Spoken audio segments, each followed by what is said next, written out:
ایک غریب آدمی کو قرض کی ضرورت پڑ گئی، 1000 دینار چاہیے۔ میں کہہ چکا ہوں کہ درہم چاندی کا ہوتا تھا، دینار سونے کا، اب 1000 دینار لینا ہے۔ تو جس بندے سے اس نے کہا، اگرچہ وہ نیک بندہ تھا، اس نے کہا یار 1000 دینار دے دو، تو کہنے لگا کوئی گواہ ہے تیرے پاس؟ وہ کہنے لگا غریبوں کا گواہ کون ہوتا ہے؟ ہاں ایک گواہ ہے۔ کہا کون؟ کہا میرا رب، وہ تیرے اور میرے بیچ گواہ ہے۔ اس نے کہا کوئی کفیل، اگر تو پیسے نہ دے سکے تو وہ بعد میں دے دے، یا تجھے کچھ ہو جائے تو وہ دے دے۔ اس نے کہا کفیل بھی میرا اللہ ہی ہے، میرے پاس اگر ہے تو رب کریم کا نام ہے، اگر اعتماد کر سکتا ہے تو کر لے۔ بندہ نیک تھا، اس نے کہا رب کے نام پہ، رب کی کفالت پہ، اللہ کو گواہ بنا کے میں تیار ہوں تجھے 1000 دینے کو۔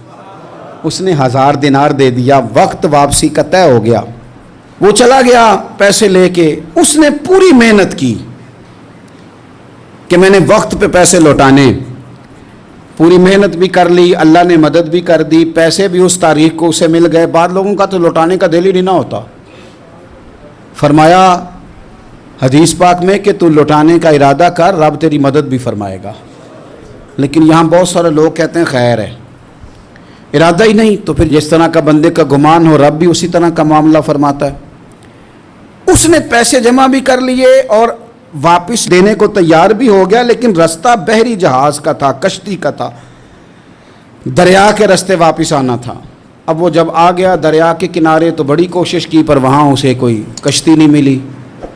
وقت پہ پیسے لوٹانے ہیں، سفر کرنا ہے، اب سواری میسر نہیں ہے۔ سوچ سوچ کے پریشان تھا کہ میں نے تو اللہ کے نام پہ لیے۔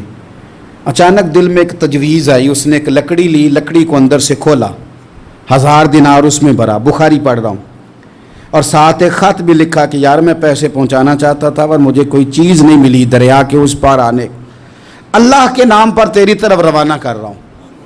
اور یہ کہہ کہ وہ لکڑی دریا میں رکھ دی، وہ لکڑی ڈوب گئی ہے، واپس آ گیا۔ وہ جس نے پیسے لینے تھے وہ عین مقررہ وقت پر دریا کنارے آیا۔ صبح سے سر شام تک اس نے انتظار کیا، دل ڈھلنے لگا تو دل میں خیال آ گیا کہ یار نہیں، اس نے دینا ہی نہیں، جھوٹا وعدہ کر گیا، پہنچا ہی نہیں وقت پہ۔ اب جب واپس لوٹنے لگا تو اچانک دریا میں ایک لکڑی تیرتی ہوئی دکھائی دی۔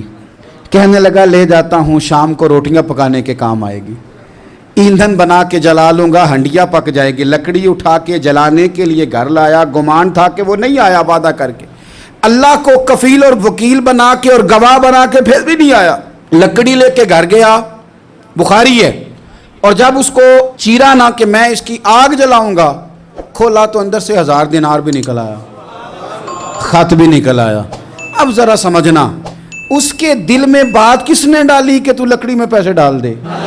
اللہ نے۔ اس بندے کو مقررہ وقت پہ کنارے بھیجا کس نے؟ لکڑی صرف اسی کے ہاتھ آئی تو یہ بندوبست کیا کس نے؟ اللہ نے۔ گھر جا کے چیری تو پیسے بحفاظت اس تک پہنچائے کس نے؟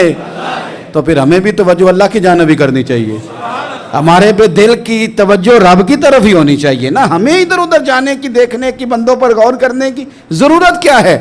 وہ پیسے پہنچ گئے، یہ وہاں اپنی جگہ پہ پریشان تھا، اس نے 1000 دینار اور جمع کیا۔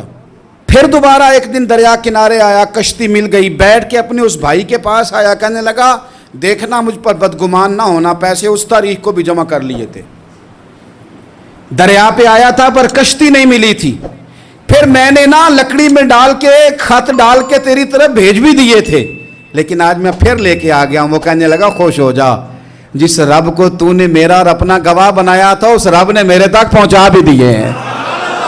جب لوگ اللہ کو گواہ بناتے ہیں، رب کی جانب اپنی توجہ کرتے ہیں، اپنی چاہتوں، خواہشات اور اپنی ساری چٹھیاں اپنے رب کریم کی رحمت کی طرف روانہ کرتے ہیں، پھر اللہ اپنے بندوں کو مایوس نہیں کرتا، اللہ اپنے بندوں کو نواز دیتا ہے، اللہ تبارک و تعالیٰ اپنے بندوں پہ کرم نوازی کرتا ہے۔